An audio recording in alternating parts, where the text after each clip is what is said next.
على رسول الله أما بعد. وعن أبي مرثد الغنوي رضي الله عنه قال: سمعت رسول الله صلى الله عليه وسلم يقول: لا تصلوا إلى القبور ولا تجلسوا عليها. رواه مسلم.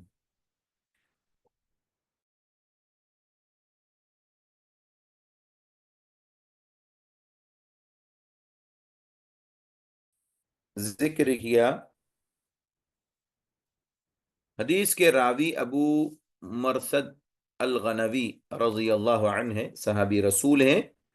فرماتے ہیں کہ سمع معنی ہوتا ہے سننا، سمعت میں نے سنا رسول اللہ صلی اللہ علیہ وسلم، رسول اللہ صلی اللہ علیہ وسلم کو یقول، یعنی اس کا ترجمہ کرتے ہیں میں نے نبی کریم صلی اللہ علیہ وسلم کو فرماتے ہوئے سنا۔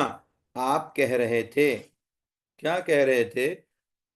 لا تصلوا الى القبور، لا مانے نہیں، صلی مانے نماز پڑھنا، صلی یصلی سے، تصلی سے تصلو، یہاں پر کہا گیا کہ لا تصلو نماز نہ پڑھو، الی القبور قبر کی جمع قبور مانے قبروں کی طرف، الی مانے تک، مانے یہاں پر طرف کے معنی میں، تم قبروں کی طرف نماز نہ پڑھو، ولا تجلسوا علیہا، جلسہ کے معنی ہوتا ہے بیٹھنا، لا تجلسو اور نہ بیٹھو، علیہا ہاں کی ضمیر قبور کی طرف لوٹ رہی ہے، ان قبروں پر، ولا تجلسوا علیہا اور ان قبروں پر نہ بیٹھو۔ اس حدیث کو امام مسلم نے روایت کیا۔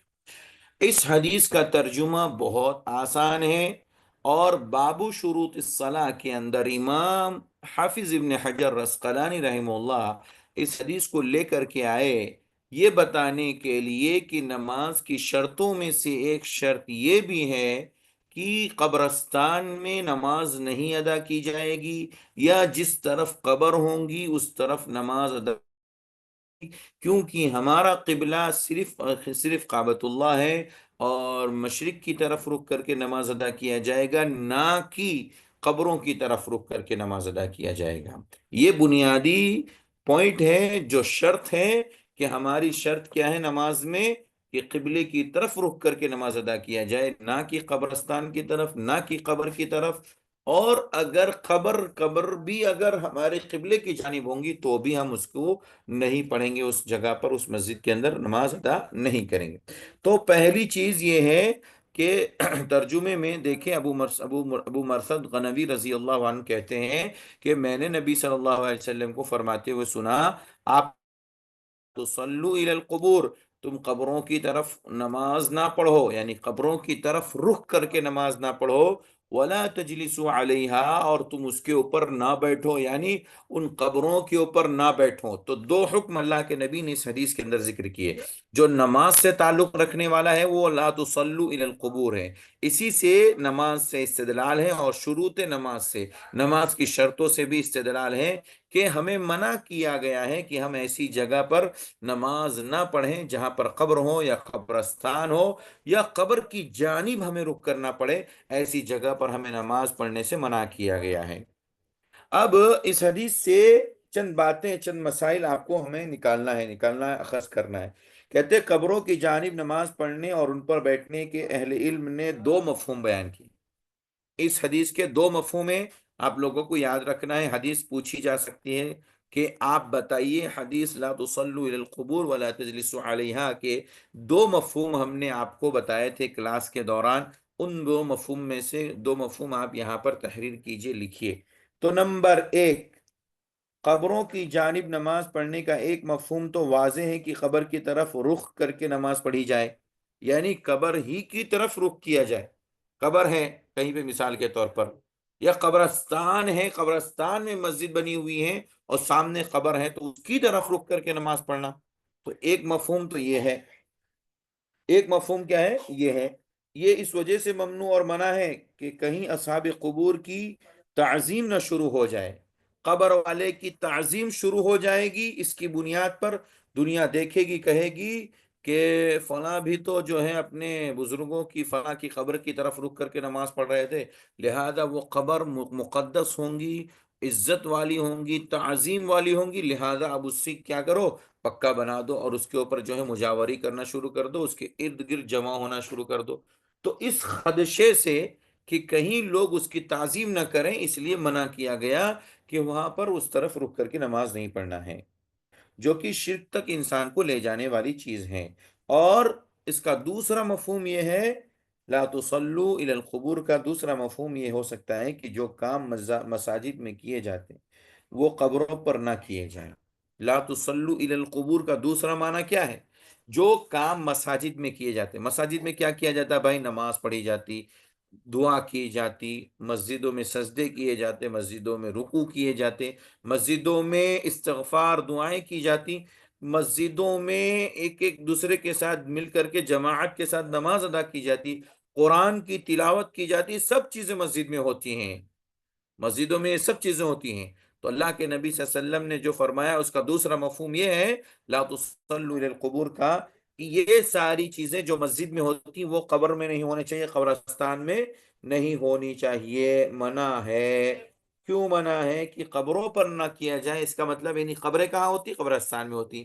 تو قبرستان میں نہ تو قرآن کی تلاوت ہے، نہ نماز ہے، نہ روزہ ہے، نہ ذکر و اذکار ہے، نہ حمد و ثنا ہے، نہ تعریف ہے، اور نہ ہی استغفار ہے، نہ دعا ہے۔ یہ سب چیزیں مساجد کے ساتھ خاص ہے۔ تو اللہ کے نبی صلی اللہ علیہ وسلم نے جو بتایا، اس حدیث کا دوسرا مفہوم یہ بتایا گیا، اہل علم نے اسی کو ذکر کیا ہے۔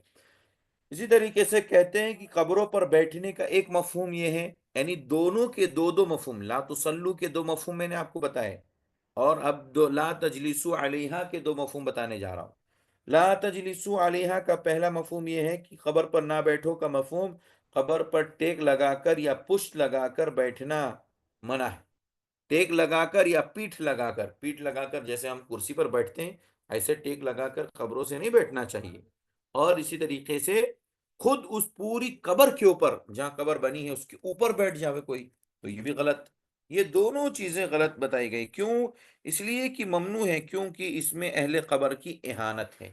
جو مدفون ہے انسان اندر قبر میں دفن کیا گیا ہے، اس کی اہانت ہے، یعنی اس کی ہم کو تعظیم کرنی چاہیے۔ مردہ ہے کوئی بھی ہو، اس سے ہمیں کیا مطلب ہے، لیکن وہ وفات پانے والا شخص قابل احترام ہے، اس کو ہمیں احترام دینا چاہیے۔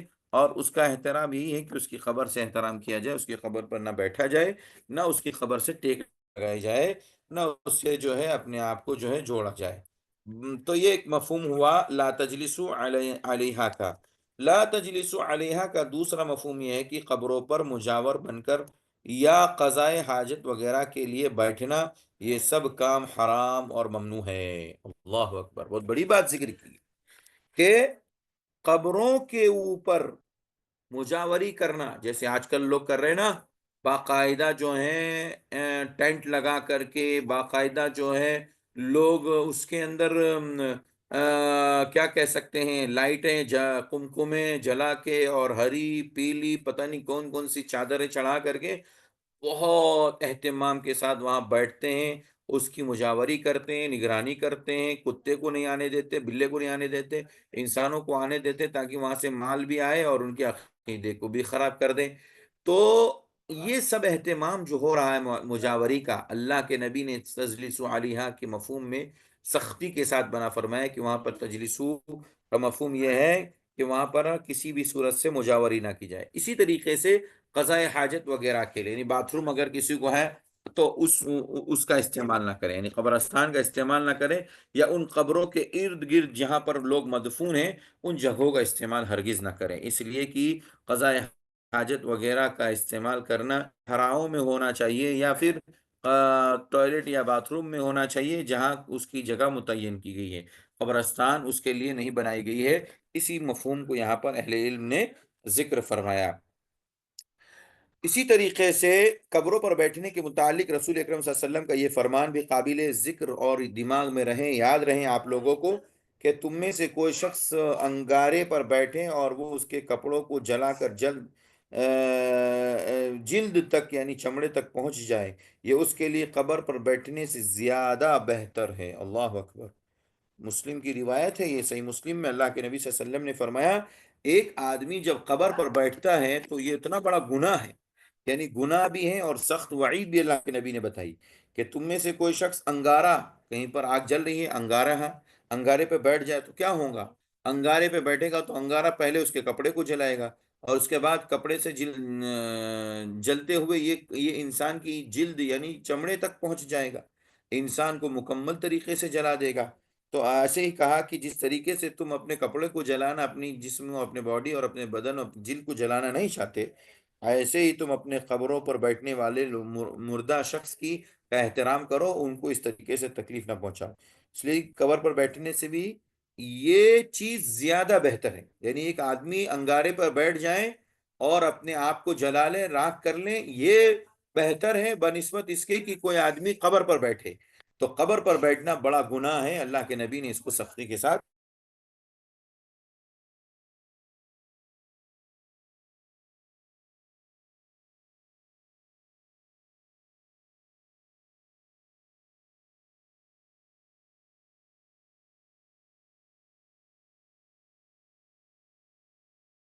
اس حدیث سے مسئلہ معلوم ہوا کہ قبرستان کے اندر نماز نہیں ہوتی۔ دوسرا مفہوم معلوم یہ ہوا کہ قبر اگر قبلے کی جانب بھی ہیں تو بھی نماز نہیں ہوں گی۔ تیسرا مفہوم یہ معلوم ہوا کہ قبر کے اوپر، قبرستان میں قبروں پر بیٹھنا یہ منع ہے، اور یہ بہت بڑا گناہ ہے۔ اگر کوئی آدمی اس کو جان بوجھ کے کر رہا ہے تو اسے باز آ جانا چاہیے، ورنہ اللہ تبارک و تعالی اس بندے کو کسی بھی طریقے سے سزا دے سکتا ہے۔ تو یہ حدیث کا خلاصہ ہے اور مفہوم ہے جو میں نے آپ کے سامنے رکھا۔ اس حدیث کی روشنی میں ہمیں اپنی زندگی کے اندر کئی چیزوں میں تبدیلی لانی چاہیے۔ نمبر ایک، کہ جو لوگ قبرستان جاتے ہیں ان کو چاہیے کہ نہ وہاں پر قرآن کی تلاوت کریں، نہ وہاں پر جا کر گپ شپ کریں، اور نہ ہی جو ہے وہاں جا کر کے نمازیں پڑھیں، نہ ذکر و اذکار کریں، بلکہ وہاں صرف عبرت اور نصیحت کی غرض سے جایا کریں۔ اور دوسری چیز یہ ہے کہ وہ قبروں کے اوپر بھی ہرگز نہ بیٹھیں، اس لیے کہ قبریں بیٹھنے کے لیے نہیں بنائی گئی، بلکہ وہ کسی کی مدفون جگہ ہیں، وہ کسی شخص کی دفنانے کی جگہ ہے، یہاں پر قطعاً بیٹھنا منع ہے، اور اس سلسلے میں سخت وعید بھی یاد رکھنی چاہیے جو اللہ کے نبی نے ذکر کی، صحیح مسلم کی روایت جو میں نے آپ کے سامنے پیش کی۔ اب یہ حدیث اور اس کے اندر موجود تمام مسائل کو ذکر کیا میں نے، اس سے متعلق جو بھی باتیں ہوں آپ لوگ نوٹ کر لیجئے، انشاءاللہ سوال اختتام پر پوچھا جائے گا۔ حدیث نمبر 8 مکمل ہوئی، اس کے بعد حدیث نمبر 9، آگے بڑھائیے۔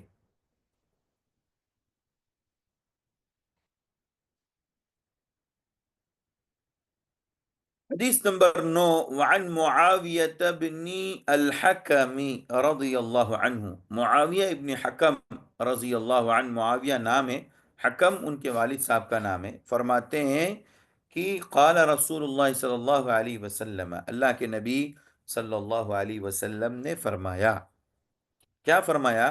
ان هذه الصلاة، ان مانے بے شک، یقینا، هذه مانے یہ، الصلاة مانے صلاة نماز، ان هذه الصلاة بے شک یہ نماز، لا يصلح فيها، صلح يصلح کے مانے ٹھیک ہونا، بہتر ہونا، درست ہونا، فیہا میں، فی مانے میں، ہا ضمیر الصلاح کی طرف لوٹ رہی ہے، شیئن کے معنی کوئی چیز، من معنی سے، کلام معنی کلام، بات، الناس معنی لوگ، کہتے لا یصلح فیہا، اس میں یعنی نماز میں صحیح نہیں ہے، شیئن کوئی بھی چیز، کس چیز میں سے؟ من کلام الناس، لوگوں کی باتوں میں سے، لوگوں کی باتوں میں سے کوئی بھی چیز نماز میں صحیح نہیں ہے۔ مطلب یہ ہے کہ اللہ کے نبی نے فرمایا یہ نماز جو ہم اور آپ پڑھتے ہیں، فرض نماز ہو، نفل نماز ہو، کوئی بھی نماز ہو، اس نماز کے اندر ہم خارجی باتیں ہرگز نہیں کر سکتے۔ جو ہم عام حالتوں میں جو باتیں کرتے ہیں، کھانے پینے، اٹھنے بیٹھنے، جاگنے، دین کی دنیا کی جو بھی باتیں کرتے ہیں، نماز میں ان سب باتوں سے منع کیا گیا ہے۔ تو شروط صلات میں اس حدیث کو لے کر کے آنے کا مقصد کیا ہے؟ امام حافظ ابن حجر عسقلانی رحمہ اللہ کا کہ نماز کی شرطوں میں سے ایک شرط یہ بھی ہے کہ نماز میں صرف اور صرف انما هو التسبیح، یقیناً وہ نماز تسبیح ہے، والتکبیر اور اللہ اکبر تکبیر کا نام ہے، وقراءۃ القرآن اور اس نماز کے اندر قرآن کی تلاوت ہوں گی۔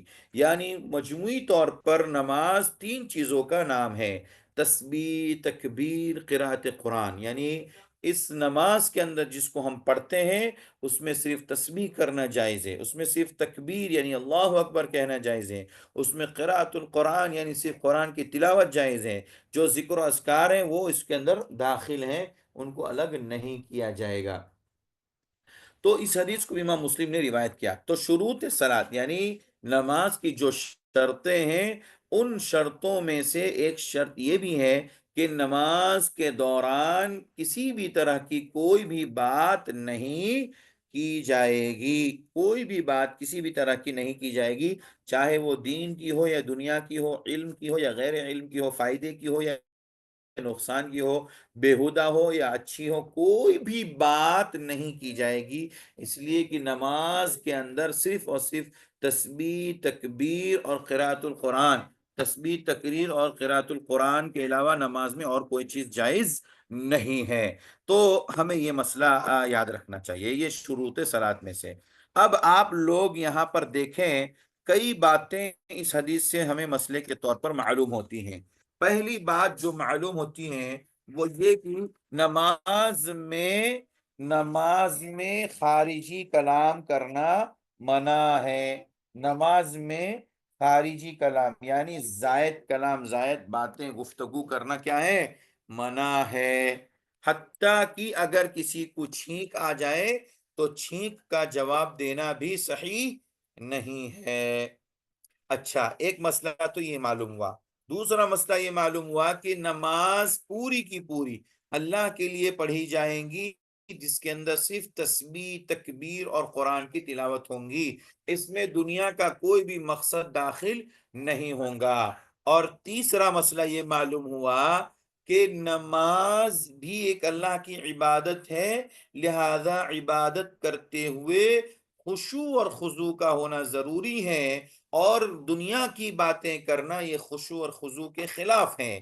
اس لیے نماز پڑھتے ہوئے خشوع اور خضوع اختیار کرنا لازمی اور ضروری ہے، اور اس نماز کے اندر اگر خشوع اور خضوع نہیں ہے تو وہ نماز انسان کی کامل درجے کی نہیں ہوگی، کمپلیٹ اور مکمل نہیں ہوگی، جو ثواب انسان کو ملنا چاہیے وہ ثواب انسان کو نہیں ملے گا۔ تو معلوم کیا ہوا اس حدیث سے ہمیں کہ نہ عام باتیں جو کی جاتی ہیں وہ منع ہے، اور اسی طریقے سے دوران نماز جان بوجھ کر کوئی آدمی گفتگو کرے تو اس کی نماز باطل ہو جائے گی۔ ایک مسئلہ یہ بھی معلوم ہوتا ہے کہ جان بوجھ کر کوئی آدمی نماز میں باتیں کریں، دنیا کی بات ہو، دین کی بات ہو، کوئی بھی ہو، دنیا کی بات، دین کی بات جان بوجھ کر کرتا ہے تو اس کی نماز باطل ہو جائے گی۔ اس سلسلے میں اہل علم نے کئی باتیں ذکر کی ہیں، جیسا کہ امام شوکانی، حافظ ابن حجر عسقلانی اور علامہ عینی وغیرہ نے اس کے اوپر اجماع نقل کیا ہے۔ اجماع نقل کرنے کا مطلب یہ ہے کہ پوری امت کے علماء اس بات پر متفق ہیں اور اجماع رکھتے ہیں کہ اگر کسی نے نماز کے اندر جان بوجھ کر، اس کو معلوم ہے کہ نماز میں بات نہیں کرنی، پھر بھی وہ بات کر رہا ہے، تو ایسی صورت میں اس کی نماز باطل ہو جائے گی، اسے نماز دوبارہ پڑھنی پڑے گی، پڑھنی ہوگی، اس کا عمل یہ باطل ہو جائے گا۔ تو یہاں پر جو بات ہم نے آپ کے سامنے رکھی وہ تین مسائل، کہ نماز میں خارجی باتیں کرنا حرام ہے، دوسری بات اگر کوئی شخص جان بوجھ کر کے نماز میں بات کرتا ہے تو اس کی نماز باطل ہو جائے گی، اور تیسری بات یہ ہے کہ نماز یہ خلاصہ ہے تکبیر، تحمید، تسبیح اور قرات قرآن کا، یہ مجموعہ ہے، اور ان سب چیزوں کے ذریعے ہی نماز ادا کی جائے گی۔ اگر اس صورت میں اگر نماز نہیں ہے تو وہ نماز ادھوری اور ناقص مانی جائے گی۔ اب آپ کو میں بتا دوں کہ جو روایت کرنے والے راوی معاویہ ابن حکم ہیں، ان کا اصل میں ایک واقعہ ہے. واقعہ یہ ہے کہ معاویہ ابن حکم رضی اللہ عنہ نے نئے نئے اسلام میں داخل ہوں گے، یا ابھی ان کو اتنی معلومات نہیں تھی، تو اس موقع پر انہوں نے نماز پڑھنا شروع کیا. تو ان کو آ گئی چھینک. ان کو جب نماز میں چھینک آ گئی تو ان کے پڑوس میں جو تھے انہوں نے ان کے چھینک کا جواب دے دیا. تو یہ کہ جب بازو والوں نے جواب دینا شروع کر دیا، باتیں زیادہ ہونے لگی، تھوڑی سی بڑھ گئی. تو اب انہوں نے ہاتھ مار کر کے اپنی ران کے اوپر کہا کہ خاموش ہو جاؤ، جو بھی باتیں ہوں گی وہ بعد میں ہوں گی. اب نماز ختم ہو گئی. نبی کریم صلی اللہ علیہ وسلم نے پوچھا، بھائی تم لوگ نماز میں بات کر رہے تھے، نماز میں گفتگو منع ہے، کون کر رہے تھے؟ معاویہ ابن حکم رضی اللہ عنہ نے کہا کہ میں بات کر رہی تھی، میں بات کر رہا تھا. تو اللہ کے نبی صلی اللہ علیہ وسلم نے معاویہ رضی اللہ عنہ سے کہا کہ معاویہ دیکھو، نماز تکبیر، تسبیح اور قرات قرآن کے لیے ہے، یہ باتوں کے لیے نہیں ہے. اس میں باتیں دنیا کی کوئی بھی نہیں کی جاتی. نہ چھینک آئے تو جواب دیا جائے گا، نہ کوئی اور چیز. تو اللہ کے نبی صلی اللہ علیہ وسلم نے انہیں اس چیز سے روکا. اس کے بعد انہوں نے جو ہے اس کو قبول کر لیا. تو اسی پس منظر میں یہ حدیث یہاں پر انہوں بیان فرما رہے ہیں، جو انہوں نے اللہ کے نبی صلی اللہ علیہ وسلم سے سنی تھی، اور صحیح مسلم کے اندر موجود ہے. حدیث اپنی جگہ صحیح ہے. تو ان دونوں حدیثوں کا خلاصہ آپ لوگوں کے سامنے آ گیا، اور اس کے اندر جو معانی ہے اس کی بھی وضاحت ہو گئی، اور ساتھ ہی ساتھ آپ کے سامنے یہ بھی مسئلہ آ گیا کہ کون سی چیز کرنی ہے اور کون سی چیز نہیں کرنی ہے. اب آپ کے سامنے دو نئے صحابی کا تذکرہ ہوا ہے. ایک صحابی رسول جن کا نام معاویہ ابن حکم جو یہاں پر ہیں، اور ان سے پہلے ابو مرثد الغنوی رضی اللہ عنہ ہے. ان دونوں صحابی کا مختصر خاکہ ہمیں اپنی زندگی کے لیے یاد رکھنا چاہیے، کیونکہ یہ بھی صحابی رسول ہیں، اور آپ کو معلوم ہونا چاہیے حافظ حجر اسقلانی رحمۃ اللہ علیہ نے، اور اسی طریقے سے حافظ ابن اثیر رحمہ اللہ نے باقاعدہ اس کے اوپر کتاب لکھی، الإصابہ فی معرفت الصحابہ، الإصابہ فی تمیز الصحابہ. اور اسی طریقے سے ابن اثیر کی کتاب ہے جس میں یہ کہا گیا ہے کہ کون کون سے صحابہ ہیں جن کو صحابہ کہا گیا، اور جو نبی صلی اللہ علیہ وسلم کے صحابی ہیں ان کی تعداد کتنی ہے. ان دونوں کتابوں کے اندر آپ کو ملیں گی. ایسے ہی سیر اعلام النبلاء کے اندر امام ذہبی رحمہ اللہ کی کتاب ہے، اس میں بھی آپ کو بہت سارے صحابہ کی سیرت ملیں گی، بلکہ تقریباً صحابہ کی سیرت آپ کو ملیں گی. تو بہرحال کہنے کا مطلب کیا ہے کہ ہمارے سلف نے باقاعدہ کتابیں لکھی ہیں، تو کم سے کم ہم پوری کتاب نہ یاد کریں تو کچھ صحابی کی زندگی، حالات زندگی کو تو یاد رکھ لیں، وہ تو ہماری زندگی میں آ جائیں. تو دیکھیے، ابو مرثد الغنوی رضی اللہ عنہ جو صحابی رسول ہیں، ان کا نام کناز بن الحسین ہے. کناز، کاف نون الف زا، کناز بن الحسین، حا صاد یا نون. کناز بن حسین ان کا نام ہے، اور الغنوی یہ جو ہے نا بدری صحابی ہیں. اور ان کی ولادت کی تاریخ بتائی جاتی ہے 52 قبل ہجری، 52 قبل ہجری بتائی جاتی ہیں، اور وفات 12 ہجری مدینہ منورہ میں ہوتی. 12 ہجری میں اللہ کے نبی کے 1 سال کے انتقال کے بعد، 1 سال کے بعد ان کا بھی انتقال ہوگا، مدینہ منورہ میں ان کا انتقال ہوگا. ان کی کنیت ابو مرثد ہے جو یہاں پر موجود ہیں، نام کناز بن حسین ہے. اور اولاد میں مرثد بن ابی مرثد ان کے نام تھا، ایک بچے کا نام تھا. اور ان کا نسب الغنوی ہے. غنم، غن یا غنوی کوئی قبیلہ رہا ہوگا، یا کوئی بھی ان کی طرف ان کی نسبت ہونے کی وجہ سے ان کو غنوی کہا جاتا. یہ جنگوں میں شریک ہوئے نبی کریم صلی اللہ علیہ وسلم کے ساتھ، اور اللہ کے نبی صلی اللہ علیہ وسلم سے کچھ احادیث بھی ان سے مروی ہیں، جو حدیثیں انہوں نے روایت کی ہیں نبی کریم صلی اللہ علیہ وسلم سے. ان کی تعداد اہل علم نے ذکر نہیں کی ہے، اس لیے میں بھی اس سلسلے میں خاموشی اختیار کرتا ہوں. ابو مرثد الغنوی رضی اللہ عنہ کے تعلق سے مختصر خاکہ آپ کے سامنے میں نے ذکر کیا. اس کے بعد میں آپ کے سامنے ایک اور صحابی رسول معاویہ بن حکم رضی اللہ عنہ، معاویہ الحکم رضی اللہ عنہ کے بارے میں ہمیں اور آپ کو جاننا ہے، تو مختصر خاکہ ان کا بھی آپ ذہن نشی کر لیں، لکھ لیں۔ معاویہ ابن حکم رضی اللہ عنہ صحابی رسول، ان کا نام معاویہ ہے، اور ان کے والد گرامی کا نام الحکم ہے۔ ان کا پورا نام محمد بن یحییٰ بن عبد الرزاق، یہ ان کا نام ہے، یعنی ان کے والد صاحب کا نام کیا ہے؟ معاویہ ابن حکم السلمی رضی اللہ عنہ، معاویہ ابن حکم السلمی رضی اللہ عنہ۔ ان کا پورا نام معاویہ ابن حکم بن مالک السلمی۔ تاریخ ولادت معروف نہیں ہے، پتہ نہیں ہے، اور تاریخ وفات بھی ان کی نہیں پتہ ہے۔ البتہ ان کا جو زمانہ رہا ہے 1 ہجری سے 91 تک رہا ہے، 1 ہجری سے 91 ہجری 91 ہجری تک کا درمیان کا فاصلہ زمانہ رہا ہے، اور حجاز اور مدینہ منورہ کے اندر یہ اقامت پذیر رہے، یعنی یہیں پر وہ مقیم رہے، ان کی زندگی یہیں پر رہی، مکہ مکرمہ اور طائف اور حجاز کے آس پاس۔ اور